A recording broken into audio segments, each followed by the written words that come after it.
आज हम बात करेंगे विटामिन डी किसे कहते हैं। हम जो खुराक खाते हैं ये मुख्तलिफ अज्जा पर मुश्तमिल होती है। इसका पहला मेन जुज़ जो हम खुराक खाते हैं उसको हम कार्बोहाइड्रेट कहते हैं।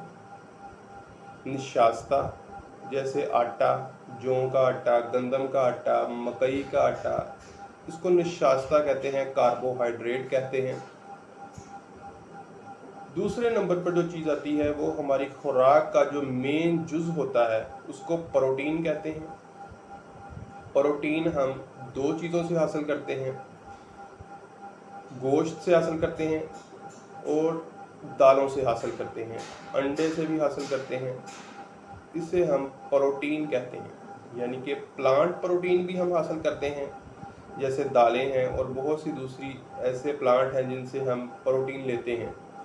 और एक चीज़ जिसको हम गोश्त कहते हैं, अंडे कहते हैं, इसको हम एनिमल प्रोटीन कहते हैं।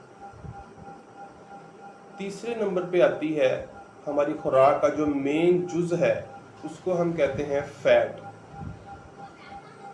फैट भी हम प्लांट से भी मुख्तलिफ प्लांट से भी लेते हैं, जैसे मूंगफली है, बादाम है, इनका जो ऑयल है इनसे जो निकलता है वो हमारी फैट का हिस्सा है।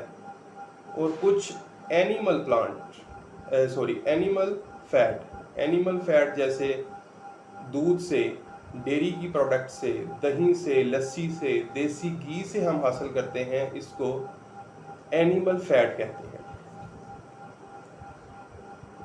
अब इस जो हम खुराक खाते हैं इस तमाम खुराक को हमारे जिस्म का जुज़्वे बदन बनने में या इस खुराक को हज़म करवाने में दो चीज़ें या तीन चीज़ें बहुत ज़्यादा अहम हैं। एक,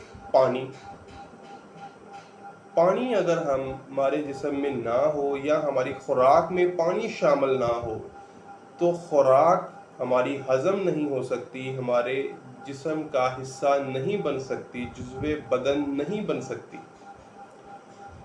इसी तरह पानी के बाद जो अगली चीज़ आती है वो मिनरल्स हैं। अगर मिनरल्स हमारे जिस्म के अंदर शामिल ना हो तो हमारी खुराक हमारे जिस्म का हिस्सा नहीं बन सकती।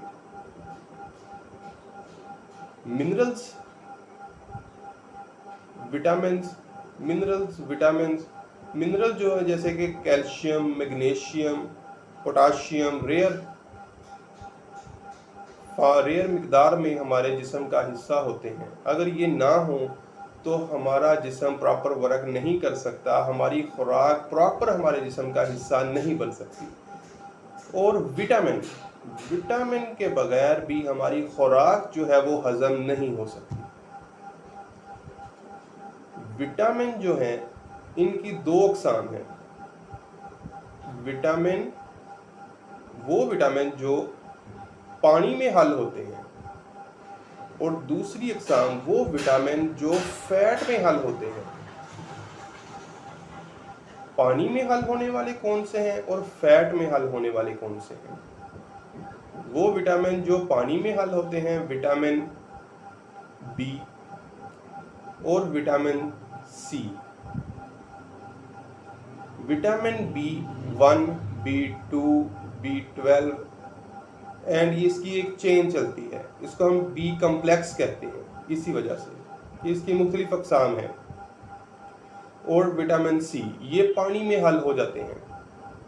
जो फैट सोल्यूबल होते हैं उनमें विटामिन ए, विटामिन डी और विटामिन ई, विटामिन के, ये वो मिनरल्स हैं, जो वो विटामिन हैं जो फैट सोल्यूबल हैं। और इन फैट सोल्यूबल में से जो अहम विटामिन है वो विटामिन डी है, जिसके बगैर हमारी खुराक मुकम्मल तौर पर जुज़्वे बदन नहीं बन सकती। और विटामिन डी के बगैर हमारे जिस्म के अंदर बहुत सी बीमारियां हमला आवर होती हैं। विटामिन डी हम कहाँ से लेते हैं? विटामिन डी हम खुराक से भी लेते हैं और विटामिन डी का बहुत मेजर जो सोर्स है वो सनलाइट है।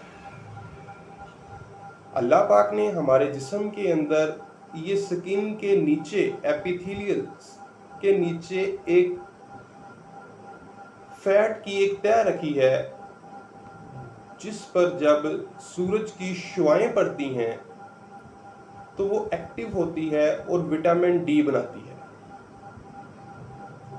इस तह को 7 डी हाइड्रोक्सी कोलेस्ट्रॉल कहते हैं। जब अल्ट्रावायलेट रेज सूरज की शुआएं इस स्किन पर हमारे पड़ती हैं, हमारे सारे स्किन पर, हाथों की स्किन, फेस की स्किन, हमारे जिस्म बाकी की स्किन, जहाँ जहाँ पर भी सूरज की शुआएं पड़ती हैं वहाँ पर एपिथेलियल के नीचे जो अल्लाह पाक ने हमारे जिस्म के नीचे, स्किन के नीचे एक फैट की लेयर रखी है, वो विटामिन डी बनाती है। केमिकल प्रोसेस के बाद विटामिन डी बनता है और वो विटामिन डी एक रॉ फॉर्म में होता है जिसको हमारा जिस्म इस्तेमाल नहीं कर सकता। फिर इस पर मज़ीद प्रोसेस के लिए ये विटामिन डी लिवर में जाता है, वहाँ पर इसको 25 डी हाइड्रोक्सी विटामिन डी में कन्वर्ट किया जाता है। अभी भी ये विटामिन हमारे जिस्म के लिए इस्तेमाल के काबिल नहीं है। फिर लिवर से मज़ीद प्रोसेस के लिए ये विटामिन डी हमारे किडनी में जाता है, जहाँ पर 125 डी हाइड्रोक्सी विटामिन डी बनता है। अब ये विटामिन हमारे इस्तेमाल के काबिल होता है। फिर ये हमारे जिस्म के मुख्तलिफ अफ़ाल सर अंजाम देने में मदद करता है। अगर ये विटामिन डी ना हो तो बहुत सारे फंक्शन हमारे जिस्म के रुक जाते हैं, प्रॉपर वर्क नहीं करते। विटामिन डी एक सोर्स हमने आपको बताया कि सनलाइट, सूरज की रेज है, और दूसरा सोर्स आप इसका एनिमल फैट से लेते हैं, डेयरी की प्रोडक्ट से लेते हैं, दूध, दही, मक्खन, पनीर, इनसे लेते हैं। और दूसरा ऐसे प्लांट से भी लेते हैं जिन पर डायरेक्ट सूरज की रेज पड़ती हैं, जैसे मशरूम, उस पर डायरेक्ट सूरज की रेज पड़ती हों तो वो मशरूम में भी विटामिन डी लाजमी होता है। और ऐसी डेयरी की आइटम जो हम ऐसे जानवरों से हासिल करते हैं जो डायरेक्ट अल्ट्रावायलेट रेज सूरज की शुआओं के सामने रहते हैं, जैसे भैंस, बकरी, गाय, वो भैंस जो सूरज की शुआओं को ज़्यादा देर हासिल करें, ज़्यादा देर सूरज की शुआओं में रहें, सूरज के सामने रहें, उन पर, उस जानवरों के डेयरी की प्रोडक्ट में, दूध, दही, मक्खन में, देसी घी में विटामिन डी ज़्यादा मिकदार में पाया जाता है।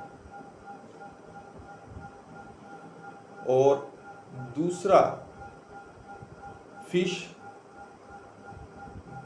के अंदर भी विटामिन डी पाया जाता है। इन तमाम ज़राए से हम विटामिन डी हासिल करते हैं और ये विटामिन डी हमारे जिस्म के लिए काफ़ी होता है। अब ऐसे लोग जो सूरज की शुआओं के सामने नहीं निकलते, सूरज की रोशनी में नहीं जाते, सारा दिन कमरों में बैठे रहते हैं, बंद घरों में रहते हैं, खुली हवा में नहीं निकलते, सूरज की रोशनी में नहीं निकलते, इन लोगों में विटामिन डी की कमी वाक़या हो जाती है। जब इन लोगों में विटामिन डी की कमी वाक़या होती है तो फिर बहुत से जिस्म के अवामल, जिस्म के प्रोसेस रुक जाते हैं, डिस्टर्ब हो जाते हैं इनके जिस्म के निज़ाम। इसीलिए हमें चाहिए कि हम सूरज की रोशनी में निकलें, सुबह जल्दी उठें, वॉक करें। एक्सरसाइज करने से भी जिस्म के अंदर विटामिन डी पैदा होता है। सूरज की रोशनी की जो सुबह की शुआएं हैं वो भी हमारे लिए अहम है, मगर 9 बजे से लेकर सुबह 9 बजे से लेकर 12 बजे तक का जो टाइम है, इस वक़्त के अंदर हमें सूरज की शुआओं में आधा घंटा पौना घंटा ज़रूर गुजारना चाहिए, ज़रूर बैठना चाहिए। ज़रूरी नहीं कि हमने अपने कमीज़ उतार कर, शर्ट उतार कर बैठना है। हमारे हाथों में स्किन है, हमारे फेस पे है। जितना ज़्यादा से ज़्यादा इजीली हमें हो सके, हम अपने जिस्म को सूरज की रोशनी के साथ एक्सपोज करें।